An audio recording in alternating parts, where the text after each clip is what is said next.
Christmas என்றால் வேதத்தில் சுருக்கமாக நமக்கு சொல்லிக் கொடுக்கப்பட்டிருக்கிற மீனிங்ஸ் ஆஃப் கிறிஸ்துமஸ் என்னன்னா, first of all first number 1 என்னன்னா கிவிங். செகண்ட் திங் என்னன்னா லவ்விங். மூணாவது என்னன்னு கேட்டா சாக்ரிஃபைசிங். நாலாவது என்னன்னு பார்த்தீங்கன்னா சேவிங். தமிழ்ல சொல்றேன், கொடுத்தல். முதல்ல என்னன்னா கொடுத்தல், கிவிங். கிறிஸ்துமஸ் என்றால் அதனுடைய அர்த்தம் கொடுத்தல். பிதாவானவர் குமாரனை கொடுத்தார், குமாரன் தன் ஜீவனை கொடுத்தார். பிதாவானவர் குமாரனை கொடுத்ததினாலே தம் அன்பை விளங்க பண்ணினார். குமாரனானவர் ஜீவனை கொடுத்ததினாலே அந்த அன்பை நிரூபித்து காண்பித்தார். அல்லேலூயா. பிராக்டிக்கல் வேல அவர் அதை நிரூபித்து காண்பித்தார். இரண்டாவது, அன்பு என்றால் என்ன என்பதை பிதாவானவர் விளங்க பண்ணினார். அதே போல குமாரனும் அதை நிரூபித்து காண்பித்தார். மூன்றாவது பார்த்தீங்கன்னா, தம்முடைய குமாரனை கொடுத்து பிதாவானவர் ஒரே பேரானவரை கொடுத்தார், தியாகம் செய்தார். குமாரன் தன் ஜீவனை நமக்காக தியாகம் செய்து மாத்திரம் பரலோகத்திலிருந்து இறங்கி மானுட கோலம் எடுத்து தியாகம் செய்தார். நான்காவதாக, குமாரனை கொடுத்ததினாலே அவர் நம்மை பிதாவானவர் ரட்சித்தார். குமாரன் தன் ஜீவனை சிலுவையிலே விட்டு ரத்தம் சிந்தினாலே அவர் நம்மை ரட்சித்தார். So true meaning behind the Christmas. எல்லாரும் சொல்லுவாங்க எக்ஸ்மஸ் அப்படின்னு சொல்லுவாங்க. எக்ஸ் என்றால் அன்னோன் என்ற அர்த்தம். நாம் எக்ஸ்மஸ் கொண்டாடல, கிறிஸ்மஸ் கொண்டாடுகிறோம். அல்லேலூயா.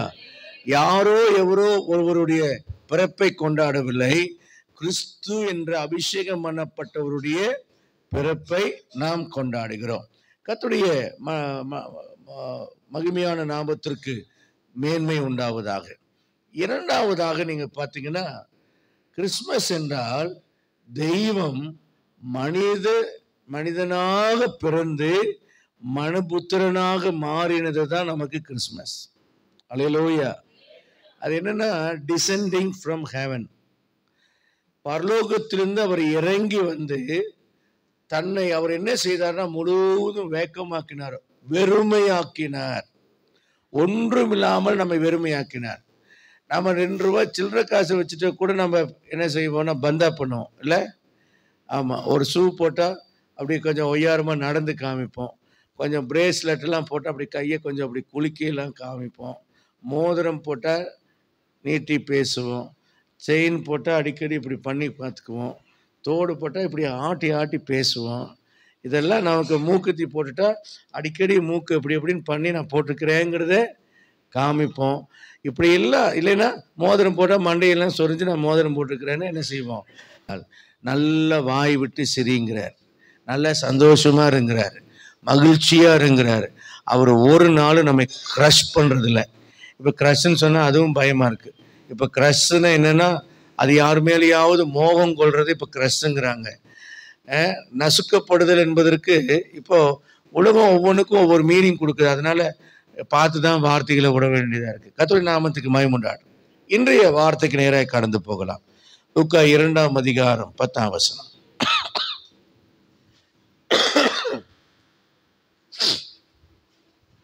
லூக்கா 2ஆம் அதிகாரம். தேவதூதன் அவர்களை நோக்கி பயப்படாதிருங்கள், இதோ எல்லா ஜனத்துக்கும் மிகுந்த சந்தோஷத்தை உண்டாக்கும் நற்செய்தியை உங்களுக்கு அறிவிக்கிறேன். எல்லா ஜனத்துக்கும் அப்படின்னு என்ன அர்த்தம்? டெரிக்கு தவிர மற்ற எல்லாத்துக்கும் அப்படின்னு அர்த்தம் இல்லை. எல்லா ஜனத்துக்கும். அல்லேலூயா. ரூபனை தவிர மற்றவங்களுக்குன்னு அர்த்தம் இல்லை, எல்லாத்துக்கும். உயர்ந்தவன் தாழ்ந்தவன், ஏழை பணக்காரன், படித்தவன் படிக்காதவன், பிறந்தவன் பிறக்காதவன், எல்லாத்துக்கும் மிகுந்த சந்தோஷத்தை கொடுக்குறது. அப்போ முதல்ல கிறிஸ்மஸ்னா என்னன்னா, எங்க பாஸ்டர் கிறிஸ்மஸ் அன்னைக்கு என்ன சொல்வார்னா, உபவாச கூட்டம் தான் வச்சுடுவார். எத்தனை 4 மணி வரைக்கும் உபவாச கூட்டம். அப்போதானே வீட்டில் பிரியாணி செய்ய மாட்டாங்க. எல்லாரும் சர்ச்சுக்கு வா, சர்ச்சுக்கு வரல ராபோதம் தர மாட்டேன் நியூ இயர்லன்பார். நாங்கள் கிறிஸ்மஸ் வீட்டில் கொண்டாடினதே இல்லை எங்கள் சபையில் இருக்கிற வரைக்கும். அப்போ ஏன்னுக்குன்னா இயேசு அன்னைக்கு பிறக்கவில்லை அப்படின்னு சொல்லுவாங்க. இயேசு அன்னைக்கு பிறக்கலை, ஆனால் என்னைக்கோ ஆண்டவர் இயேசு என்ன செஞ்சிட்டாரு, பிறந்துட்டார். இப்போ நம்ம பிறந்தனாலே பார்த்தீங்கன்னா, இப்போ நான் இப்போ 1970 புதன்கிழமை நான் பிறந்தேன். ஆனால் 1900 இப்போ 2024 25 என் பிறந்த நாள் பார்த்தீங்கன்னா கரெக்டாக புதன்கிழமையே வராது, வியாழக்கிழமையோ சனிக்கிழமையோ ஏதோ ஒரு நாள் தான் வரும். அப்போது அந்த தேதியும் அந்த கிழமையும் பார்த்தீங்கன்னா வருஷம் மாறிக்கிட்டே இருக்கும், கான்ட்ரோவர்சியாக தான் வரும். அப்படி பார்த்தா நம்ம பிறந்த நாள் கூட என்ன செய்ய முடியாது, கொண்டாட முடியாது. ஆனால் நாட்களை விசேஷித்துக் கொள்கிற கர்த்தருக்கென்று விசேஷித்துக் கொள்கிறான். ஆகவே இந்த நாளில் இயேசு பிறக்கலைங்கிறது உண்மைதான், ஆனால் இயேசு பிறப்ப இந்த நாளில் நான் கொண்டாடுறேன். அல்லேலூயா சொல்லலாமா? அதனால் நான் உங்களுக்கு சொல்கிறேன், யார் என்ன சொன்னாலும் பரவாயில்ல, வேதத்தை ஆராய்ஞ்சோம், வேத வல்லுநரெல்லாம் போனோன்னு சொன்னாலும் பரவாயில்ல, வசனம் சொல்வது நாட்களை விசேஷித்துக் கொள்வேன் கர்த்தருக்கென்று விசேஷித்துக் கொள்கிறான்னு சொன்ன வார்த்தையின்படி இந்த நாளிலே நல்ல சந்தோஷமாக இந்த பண்டிகைகளை நீங்கள் கொண்டாட வேண்டும். அல்லேலூயா, நல்ல ஒரு அல்லேலூயா சொல்லுங்க. சரி, முதல்ல சந்தோஷத்துக்கான காரணம் என்ன அப்படின்னா, முதல்ல மத்தேயு 1:21 படக்குன்னு வாசிக்கணும், இல்லைன்னா நான் சுருக்கமாக சொல்லிட்டு போயிடுவேன். சரி, அவருக்கு இயேசு என்று பெயரிடுவாயாக. இயேசு என்றால் நம்முடைய பாவங்களை நீக்கி நம்மை ரட்சிக்கிறவர். அப்போ கிறிஸ்துமஸினுடைய உண்மையான அர்த்தம் என்னவென்றால் இயேசு பிறந்தார். அப்ப இயேசு பிறந்தார் என்றால் என்ன அர்த்தம்? இயேசு என்றால் என்ன? தம்முடைய ஜனங்களுடைய பாவங்களை நீக்கி அவர்களை ரட்சிக்கிறவர். அப்ப இயேசுவின் பிறப்பு ஏன் எனக்கு சந்தோஷமா இருக்கிறது என்றால், நான் ஜலத்துல போய் முங்கி பார்த்தேன், எனக்கு பாவ மன்னிப்பு கிடைக்கல. ஆட்டு ரத்தத்தை வெட்டி, மாட்டு ரத்தத்தை வெட்டி, புறா ரத்தத்தை வெட்டி விட்டு பார்த்தேன், என் பாவம் என்னை விட்டு போகல, அது என்னை தொடர்ந்து வந்து கொண்டே இருந்தது. ஆனால் இயேசு என்றைக்கு பிறந்தாரோ அன்றைக்கு எனக்கு ஒரு நம்பிக்கை வந்தது, இவருடைய ரத்தத்தினாலே நான் பாவ மன்னிப்பு பெற்றுக்கொண்டு பாவமில்லாத ஒரு பரிசுத்தவானாய் நான் மாறுவேன். அல்லேலூயா சொல்லலாமா? எபிரேயர் 9:14 சொல்கிறது, நித்திய ஆவியினாலே தம்மை தாமே பழுதற்ற பலியாய் ஒப்பு கொடுத்த இயேசு கிறிஸ்துவின் ரத்தம் செத்த கிரிகளற உங்கள் மனசாட்சியை சுத்திகரிப்பது எவ்வளவு நிச்சயம் என்று எபிரேயர் 9:14 வாசிக்கிறோம்.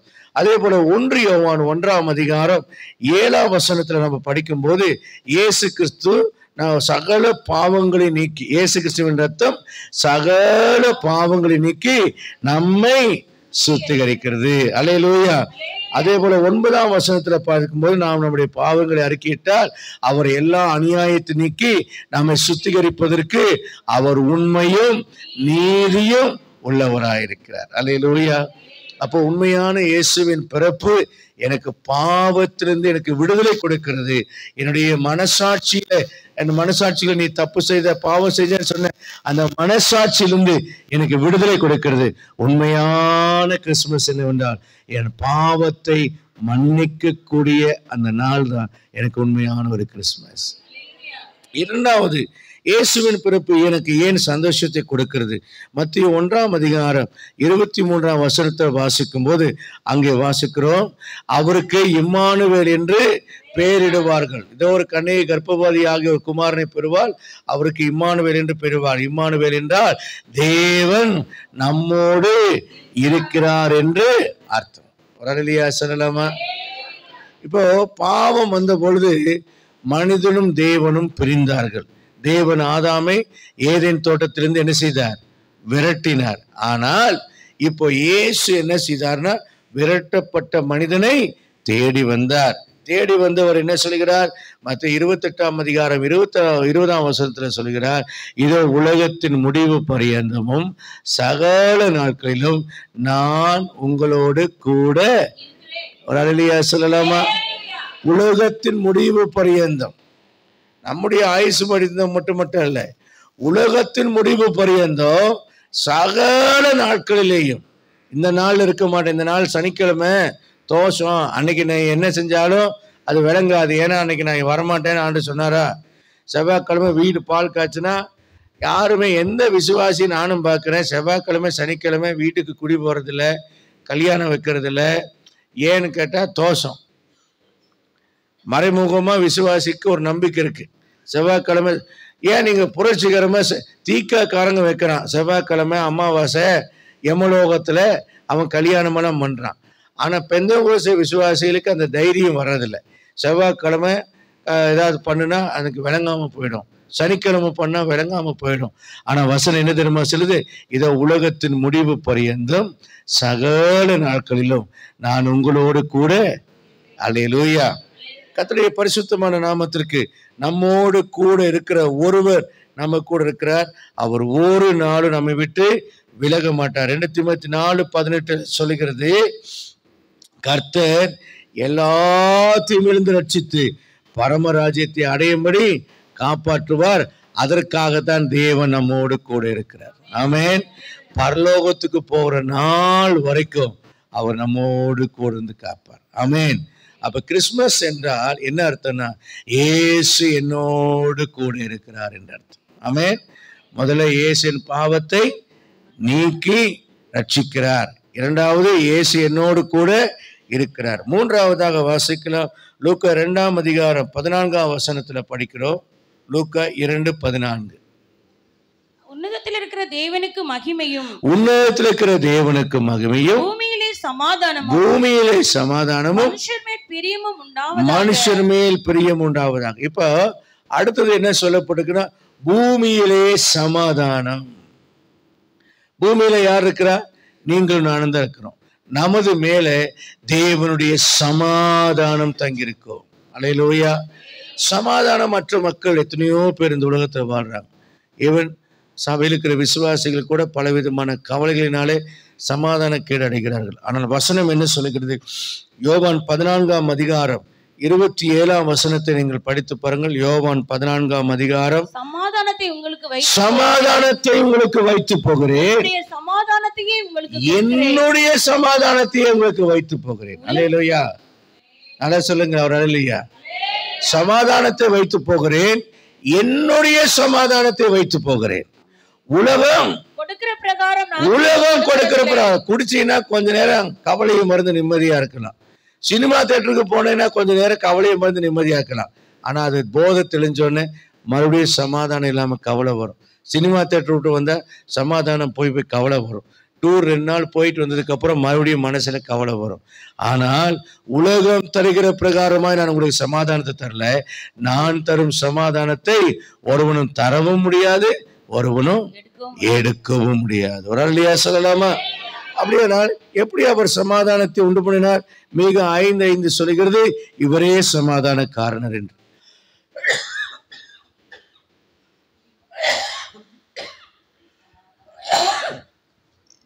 எபேசியர் 2ஆம் அதிகாரம் 14ஆம் வசனம் சொல்லுகிறது, அவரே சமாதான காரணராகி இருதிருத்தாரையும் ஒரே ஆவியினால தேவனுக்கு ஒரே சரீரமாக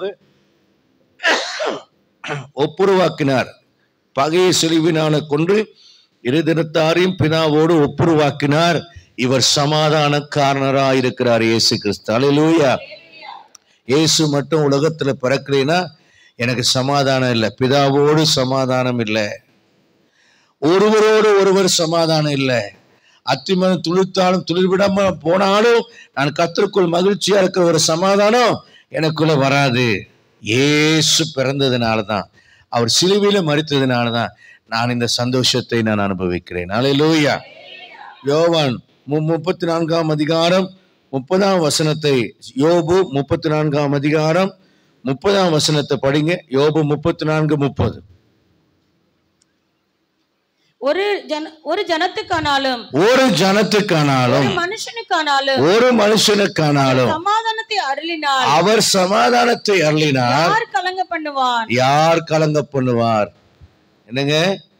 ஒரு ஜனத்துக்கானாலும் ஒரு மனுஷனுக்கானாலும் அவர் சமாதானம் அருளிவிட்டார். யார் அவர்களை கலங்க பண்ண முடியும்? அல்லேலூயா. நான் இருந்தாதான் நீ நிம்மதியா இருப்பேன்னு பல பேர் சொல்லலாம். ஆனால் பாத்தீங்கன்னா அவங்களாம் இல்லைனாலும் நம்ம நிம்மதியா வாழுவோம். இயேசு இல்லைனாதான் நம்ம நிம்மதியா வாழ முடியாது. அல்லேலூயா. அப்படியானால் அவர் நமக்கு சமாதானத்தை கொடுத்து விட்டார். உங்களை கலங்க பண்ணக்கூடியவர்கள் யாருமே இல்லை. அந்த உண்மையான சமாதானம் கிறிஸ்துமஸ்னால, கிறிஸ்து பிறப்பினாலே நமக்கு அருளப்பட்டது. அல்லேலூயா. நான்காவதாக லூக்கா 2ஆம் அதிகாரம் 14ஆம் வசனத்தை படிப்போம். லூக்கா 2ஆம் அதிகாரம் 14ஆம் வசனம். உன்னதத்தில் இருக்கிற தேவனுக்கு மகிமையும் பூமியிலே என்னமா? சமாதானம். உலகத்தில் இருக்கிற தேவனுக்கா? உன்னதத்தில் இருக்கிற தேவனுக்கு மகிமையும் பூமியில சமாதானமும் மனுஷர் மேல் பிரியமும். அடுத்தது என்னன்னா, மனுஷர் மேல் பிரியம் உண்டாச்சு. மனிதனை வெறுத்து இவனை பூமியில வச்சிருக்கிறது நல்லதல்ல, இவனை உண்டாக்கினது என்னுடைய ஆத்மாவுக்கு விசனமா இருக்கிறது.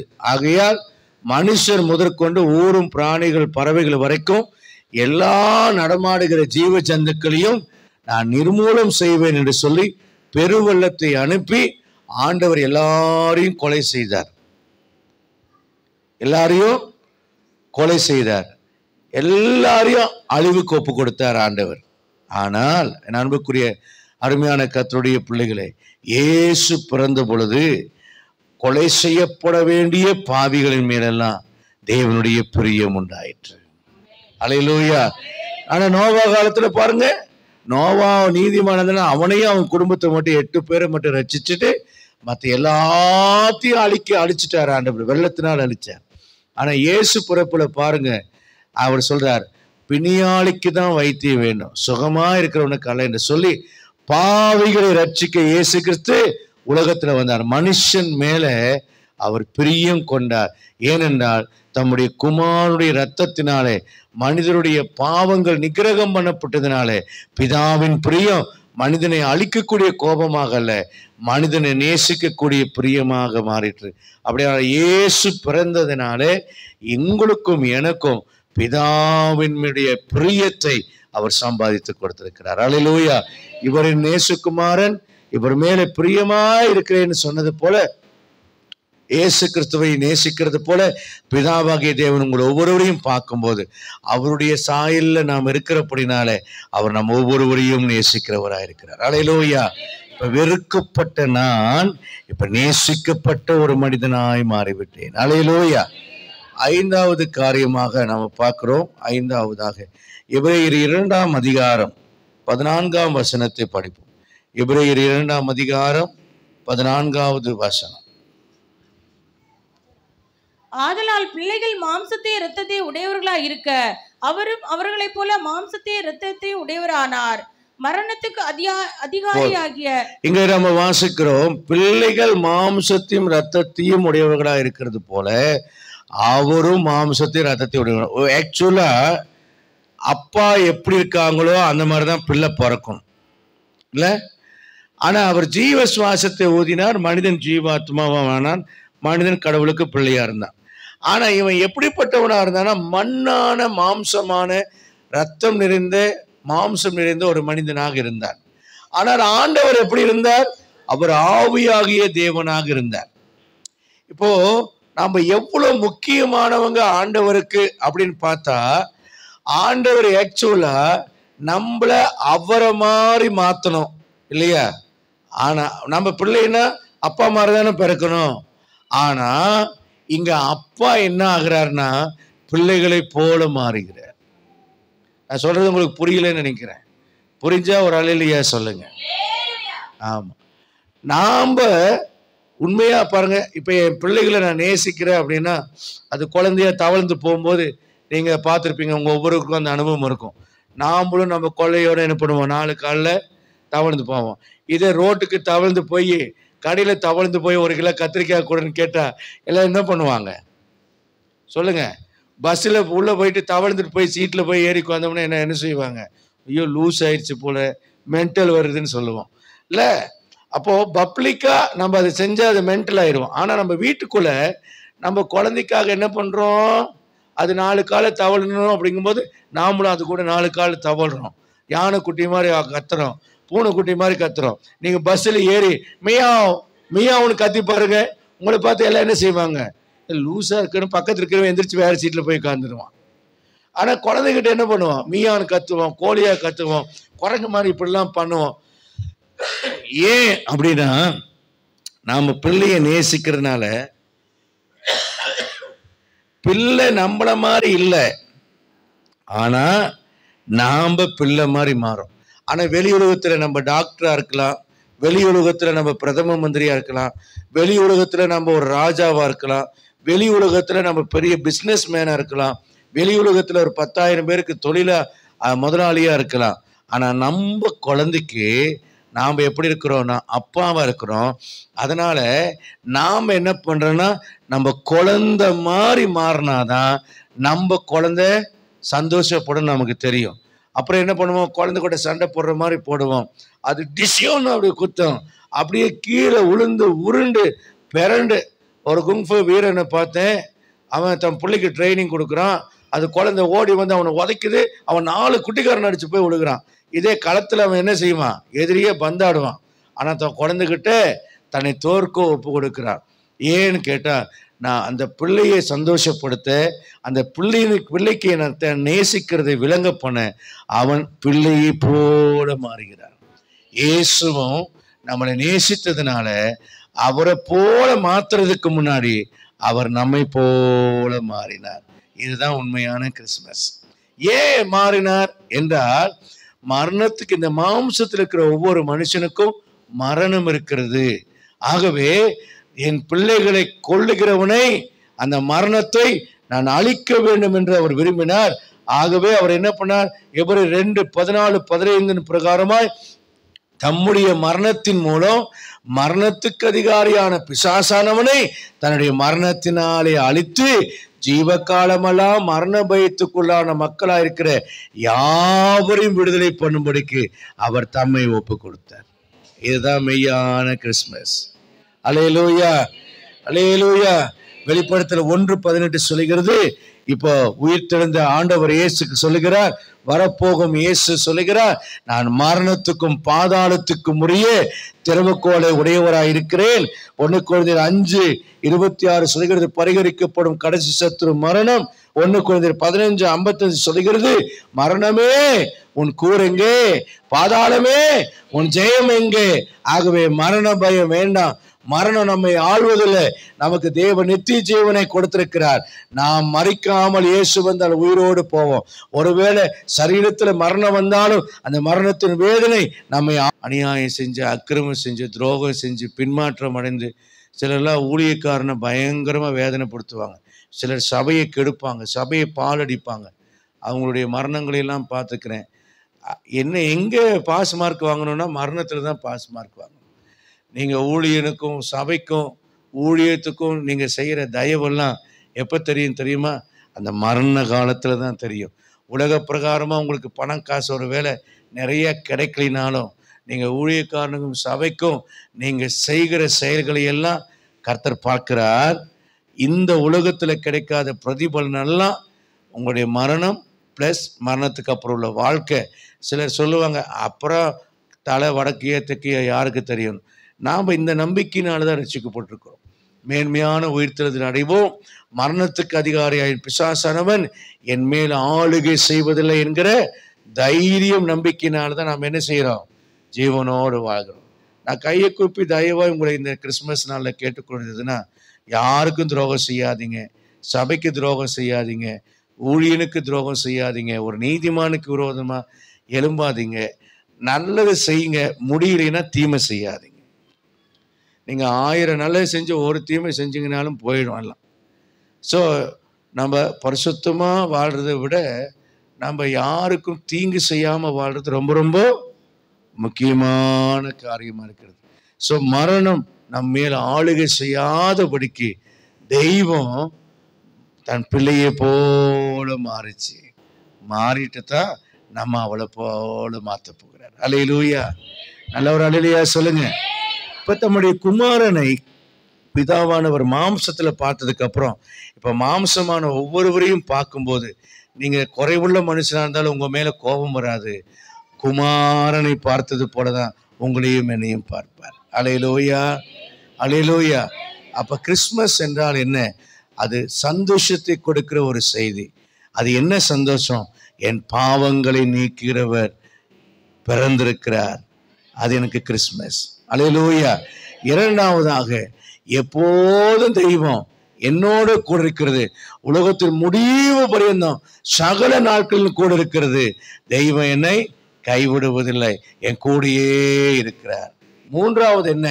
ஒருவரும் கொடுக்க முடியாததும் எடுக்க முடியாதமான சமாதானத்தை இந்த தெய்வம் எனக்கு கொடுக்கிறது. அல்லேலூயா. நான்காவது என்ன என்றால், தெய்வம் என் மேல பிரியமா இருக்கிறது. முதல்ல பழைய ஏற்பாட்டு காலத்துல பாவிகளை அழித்த தெய்வம் புதிய ஏற்பாட்டு காலத்துல பாவியின் மேலே பிரியம் கொள்ளுகிற தெய்வமாக மாறினது. ஐந்தாவதாக என்னன்னா, தெய்வம் பிள்ளையை போல மாறிற்று. எந்த அப்பாவை போல பிள்ளை இருக்கும், ஆனா அப்பா பிள்ளையை போல மாறி தன்னை லோ குவாலிட்டியாய், பிலிப்பியர் 2 வாசிக்கிறது போல மனுஷரூபமாய் காணப்பட்டு மரண பரியந்தம், சிலுவையின் மரண பரியந்தம் தம்மை தாமே தாழ்த்தினார். ஹம்பிள்னஸ். அதனாலதான் ஊழியங்கள் வாழ்க்கையில கூடுமான வரைக்கும் எவ்வளோ தாழ்மையா இருக்க முடியுமோ தாழ்மையா இருக்க நான் முயற்சி செய்கிறேன். நான் பந்தா பண்ணி கொள்றதில்ல, அழட்டி கொள்றது. சந்தோஷமா இருங்க. ஃபர்ஸ்ட் சப்ஜெக்டை விட்டுறாதீங்க. கிவிங். எல்லாரையும் உங்களால சந்தோஷப்படுத்த முடியாது, நான் ஒத்துக்கொள்கிறேன். யாராவது ஒருத்தர் 2 பேரை உங்களால சந்தோஷப்படுத்த முடியுமானால் அதுதான் உண்மையான கிறிஸ்மஸ். இயேசு கொடுத்தார், பிதா கொடுத்தார். நீங்க யாருக்காவது கொடுத்துருக்கீங்களா? இல்லை வாங்கிறது மட்டும்தான் என் பாலிசிங்கிறதுல இருக்கீங்களா? என்னுடைய சிறுமியிலேயும் நான் சிலருக்கு என்னுடைய உதவுங்கிற சொல்லக்கூடாது, தப்பது. என்னுடைய அன்பை பகிர்ந்து கொள்ள, என் அன்பை பகிர்ந்து கொள்ள கிவிங் என்ற அந்த பாலிசியில் இருக்க கர்த்தர் என் சிறுமியிலேயும் எப்போது எனக்கு எது கிறிஸ்மஸ்னா கொடுத்தாதான் எனக்கு கிறிஸ்மஸ். அது அந்த சந்தோஷத்தை நான் வருஷம் அனுபவித்து கொண்டிருக்கிறேன். இரண்டாவது லவ்விங். எல்லாரையும் நேசிங்க. என் பொண்டாட்டி என் பிள்ளை நாங்கள் மட்டும்தான் பிரியாணி தின்னு சிக்கனை தின்னுட்டு கடைசியில் நான் ராத்திரியெல்லாம் தூக்கம் வராமல் உருண்டுட்டு அப்புறம் இஞ்சி இருக்கா, இஞ்சி முறப்பம் இருக்கா, பெப்சி இருக்கா, கோக் இருக்கா, டைஜின் இருக்கான்னு தேட மாட்டேன். கொஞ்சம் எடுத்து இல்லாதவர்களுக்கு கொடுங்க. நேசிங்க, அடுத்தவங்களை நேசிங்க, உங்க அன்பை நிரூபிங்க. இதுதான் கிறிஸ்மஸ். அடுத்தது தியாகம் செய்யுங்க. உங்களுக்கு சட்டை வாங்கலினாலும் பரவாயில்ல, சட்டை இல்லாத ஒருத்தரை சட்டை போட வச்சு ரசிச்சு பாருங்க. ரோட்ல போற பைத்தியக்காரங்களை அவன் அடிப்பான், உதப்பான், எச்சையெல்லாம் துப்புவான், புரண்டிலாம் விடுவான். ஆனாலும் அவனை கூட்டிகிட்டு போய் முடியை வெட்டி அவனை குளிப்பாட்டி புது துணியெல்லாம் போட்டு விட்டு அவனுக்கு சாப்பாடெல்லாம் கொடுத்தோன்னா அதுக்கப்புறம் அவன் எப்படி மாறிட்டான். நாம் நினைக்கிறோம் ரோட்டில் போகிறவன் பைத்தியமா, அவனை அன்பு செலுத்த ஆள் இல்லாமல், நம்பிக்கை கொடுக்க ஆள் இல்லாமல் ரோடாக சுற்றிட்டு இருக்கானே. ஏன் நம்முடைய ஆகாரத்தையோ அந்த வருஷ வருமானத்தில் 1 மாத சம்பளத்தையோ நாம் தியாகம் செய்தால் எத்தனையோ பேர் லேகியோன் போல சுற்றி கொண்டிருக்கிறார்களே, அவர்களுக்கெல்லாம் உதவி செய்ய முடியும். இல்லை, நம்ம சபையில் கஷ்டப்படுகிற பிள்ளைகளை சந்தோஷப்படுத்தி பார்த்து நீங்கள் சந்தோஷப்படலாமே. இந்த சிறியில் ஒருவனுக்கு எதை செய்தீர்களோ அதை எனக்கே செய்துன்னு சொல்றார். This is true Christmas. தியாகம் செய்ய கற்றுக்கொள்ளுங்கள். அடுத்ததாக பார்த்தீங்கன்னா ரட்சித்தல் அல்லது காப்பாற்றுதல். பிறருக்கு நல்ல வார்த்தைகளை சொல்லுங்க, ஆறுதலான வார்த்தைகளை சொல்லுங்க, நம்பிக்கையான வார்த்தைகளை சொல்லுங்க. உங்ககிட்ட நின்று பேசிட்டு போனதுக்கு அப்புறம் அவங்க சொல்லணும், எனக்கு அப்படியே உயிரே வந்த மாதிரி இருக்கு, இப்போ நான் சந்தோஷமா இருக்கிறேன். எத்தனை பேர் தற்கொலை பண்ணிக்கலாங்கிற யோசனையோட சர்ச்சுக்கு கூட வந்திருப்பாங்க தெரியுமா? வரும் நாட்களிலே இப்படி ஒரு காரியத்திற்கு நம்முடைய வாழ்க்கையிலே உங்கள் பக்கத்து வீட்டில் யாராவது சுகமாக இருப்பாங்க, சிரிச்ச முகமாக பார்த்து சொல்லுங்க, எங்களுக்கு சீக்கிரம் அதிர்ஷ்டம் வரப்போகுதுன்னு சொல்லுங்க, சீக்கிரம் உங்கள் சுக வாழ்வு துளிர்க்க போகுதுன்னு சொல்லுங்க. நீங்கள் சொல்கிற அந்த நம்பிக்கையான வார்த்தை எத்தனையோ கர்த்தர் நம்முடைய கரத்தில் உலகத்துக்கு வெளிச்சமாக உலகத்துக்கு உப்பாக உங்களையும் என்னையும் வைத்திருக்கிறார். எப்போது எனக்கு ஒரு பக்தி வைராக்கி உண்டு. சோப்பு அழுக்காச்சுன்னா அது யூஸ் ஆகாது. சோப்பு குளிக்கும்போது ப்ளஸ் அவுட்டுக்குள்ளே விழுந்துருச்சுன்னு வச்சுங்க, எத்தனை கஞ்சனை அதை எடுத்து கழுவி போடுற கஞ்சை எத்தனை பேர் இருக்கீங்க? யாராவது இருந்தீங்கன்னா அப்படி செய்யாதீங்க. சோப்பாக இருந்தாலும் செப்டி டேங்க் விழுந்துருச்சுன்னா அதுக்கப்புறம் அதை எடுத்து யூஸ் பண்ண. ஊழியக்காரன் அப்படி தான், விசுவாசியும் அப்படித்தான். ஊழியக்காரன்னா ஆமாம் ஆமாம்னு தலையாட்டாதீங்க. நீங்களும் தான். நீங்கள் பரிசுத்தமாக இருந்தால் தான் இந்த உலகத்துக்கு நீங்கள் பயன்பட முடியும். நீங்கள் உப்பாக இருந்தால் தான் இந்த உலகத்துக்கு ருசி கொடுக்க முடியும். நீங்கள் வெளிச்சமா எரிஞ்சாதான் இருளில் இருக்கிற ஜனங்கள் வெளிச்சத்தை காண்பாங்க. நீங்க சாதாரணமான ஆட்கள் அல்ல, நீங்க இயேசு கிறிஸ்துவினுடைய பிரதிநிதிகளாக கர்த்தர் உங்களை தேவர்களாக வைத்திருக்கிறார். இந்த உலகத்துல தேவ வசனத்தை பெற்றவர்களை தேவர்கள் என்று சொல்லலாம். குட்டி இயேசு கிறிஸ்துவாக நீங்கள் ஒவ்வொருவரும் அவரை பிரதிபலிக்கும் பிம்பங்களாக இந்த பூமியில வாழ்கிறீர்கள். உங்களால தான் உங்க ஊர் நல்லா இருக்குன்னு முதல்ல நம்புங்க. அல்லேலூயா. உங்களால தான் இந்தியா நல்லா இருக்குன்னு நீங்க நம்புங்க. உங்களால தான் எல்லாரும் நல்லா இருக்கு. நான் நிறைய உதாரணத்தை சொல்ல முடியும். பெரிய பாப்பா கன்சீவா இருக்கும்போது கல்லாறுல அந்த மாதிரி தான் அன்னைக்கு மட்டும் கிட்டத்தட்ட 140 பேர் சாக வேண்டியவங்க என்னால காப்பாற்றப்பட்டாங்க. 7 பேர் வெள்ளை அடிச்சுட்டு போயிடுச்சு, மற்றவங்க எல்லாம் காப்பாற்றப்பட்டாங்க. எதுக்கு நான் சொல்றேன்னா, கர்த்தர் நம்மை ரட்சகனாக இந்த உலகத்துல வைத்திருக்கிறார். உங்களை குறித்து மேன்மையான எண்ணம் இருந்ததுன்னா நீங்க கீழான காரியத்தை செய்ய உங்களை ஒப்பு கொடுக்க மாட்டீங்க. ஊழியக்காரன் அழகா இருக்கிறானான்னு முக்கியம் இல்லை, சின்ன வயசா பெரிய வயசாங்கிறது முக்கியம் இல்லை. ஊழியக்காரன் வாட்ட சாட்டமா இருக்கானான்னு முக்கியம் இல்லை.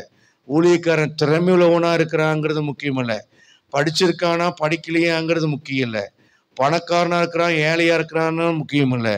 ஆனா ஊழியக்காரன் பரிசுத்தவானா இருக்கிறானாங்கிறது முக்கியம். நல்லா பிரசங்கம் பண்றதும் முக்கியம் இல்லைங்க.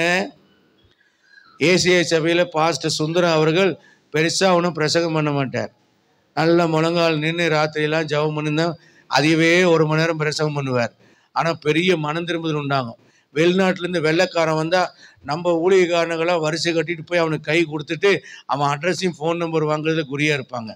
ஆனா வெளிநாட்டிலேருந்து அமெரிக்காவிலேருந்து வெள்ளைக்காரன் வந்தா இவர் ஒரு சேரை போட்டு உட்காந்துருப்பார், வெள்ளைக்காரன் கீழே உட்காந்துக்குவான். இவர்கிட்ட முட்டி போட்டு எனக்கு ஜெபம் பண்ணுங்கன்னு சொல்லுவான். இத்தனைக்கு அவரு ரொம்ப படிக்காத ஒரு பரிசுத்தவான். அநேக ஊழியர்களை உருவாக்குற காரணம் என்ன தெரியுமா? பரிசுத்தம் உள்ள வாழ்க்கை. ஸோ ஊழியக்காரன் எப்படி இருக்கணும்? அழகா இருக்கணுமா? நுனி நாக்கில் இங்கிலீஷ் பேசணுமா? ஸ்டைலா இருக்கணுமா? இல்லை நல்லா அப்படி ஹேர் ஸ்டைலாக இருக்கணுமா? இல்லை நல்லா வாட்டர் சாட்டமாக உயரமாக இருக்கணுமா? எப்படி இருக்கணும்? பரிசுத்தவானா இருக்கணுங்க. அது இருந்தால் தாங்க உங்களுக்கு வாழ்க்கைக்கு பிரயோஜனம். இல்லைன்னா ஒரு பிரயோஜனம் இல்லை. அவனால உங்க வாழ்க்கையில ஒரு மண்ணு நடக்க. அல்லேலூயா. ஸோ இதை கருத்தில் வைத்துக்கொண்டு இந்த கிறிஸ்மஸ் நாளிலே, கிறிஸ்மஸ் பண்டிகை மிகுந்த சந்தோஷத்தை உண்டாக்கும் நற்செய்தி. சந்தோஷம் இல்லைங்க, நினத்தையும் கொழுப்பையும் உண்டது போல ஆத்மா. என் ஆத்மாவிலே என்ன சொல்றாரு? ஒரு வசனம் சொல்லுவாரு, சந்தோஷத்திலும் அதிக சந்தோஷத்தை என் இருதயத்தில் கொடுத்தேன்னு சங்கீதக்காரன் சொல்லுவான். டக்குன்னு இந்த ஷார்ட் மெமரினாலும் மறந்து போயிடுது. என்ன ஏதோ கறியெல்லாம் சாப்பிட்டதை விட அதிகமான சந்தோஷத்தை என் இருதயத்தில் தந்தின்னு சொல்ற. அது என்ன சந்தோஷம்? இயேசு எனக்காக பிறந்திருக்கிறார் சந்தோஷம். அல்லேலூயா. இன்னொன்னு சொல்றேன், மனுஷங்க உங்களை என்ன குறை சொல்றாங்கிறது பார்க்காதீங்க. இயேசு உங்களை எப்படி மன்னித்தார்னு மட்டும் பாருங்க. மரியாள் சிஸ்டர் மட்டும்தான் நம்ம சபையில பரலோகம் போவாங்க. ரெபேக்கா முக்காவானம் வரைக்கும் போவாங்க. அவங்க 2 பேர் தான். அவ கொஞ்சம் ரெபேக்கா கொஞ்சம் அரை சத்தத்தில் சொன்னா, மரியாள் சிஸ்டர் மட்டும் தான் நல்ல மற்றவங்க எல்லாம் இங்க சேர் விட்டு கூட போக மாட்டீங்க. நல்ல ஒரு அல்லேலூயா சொல்லுங்க. ஆமா, என்ன சொன்னேன் நானு? மிகுந்த சந்தோஷம். சொல்லுங்க, பக்கத்தில் இருக்கிறவங்களை பார்த்து சொல்லுங்க. நீங்க சொல்றதை பார்த்தே எந்திரிச்சு ஓடிடுவாங்க போல் இருக்கு. நல்லா சிரிச்சுட்டு மிகுந்த சந்தோஷம். நல்ல ஐஸ்கிரீம் சாப்பிட்ட மாதிரி சந்தோஷம். அதை விட சந்தோஷம். எவ்வளவு சந்தோஷமா இருக்க முடியுமோ அவ்வளவு சந்தோஷம். நான் ஒவ்வொரு நாளும் எப்படி யோசிச்சுட்டு வரும் தெரியுமா?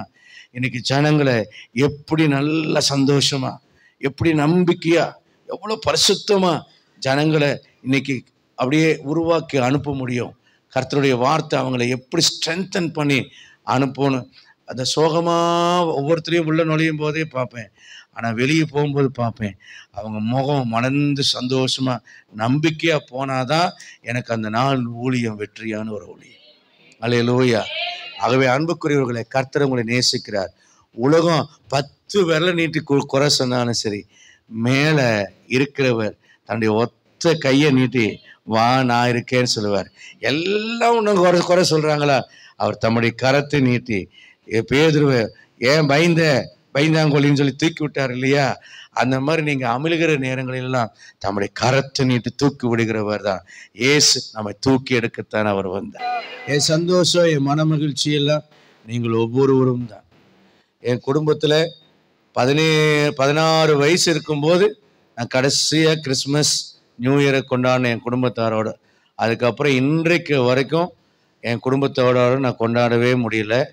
ஆனால் எல்லாத்தையும் விட்டு பிரிஞ்சிருந்தாலும் எனக்கு தாயாய், தகப்பனாய், சகோதரனாய், சகோதரியாய், என் மகளாக இருக்கிற உங்களோடு என் நேரத்தை செலவழிக்கிறதுல நான் மிகுந்த சந்தோஷப்படுகிறேன்.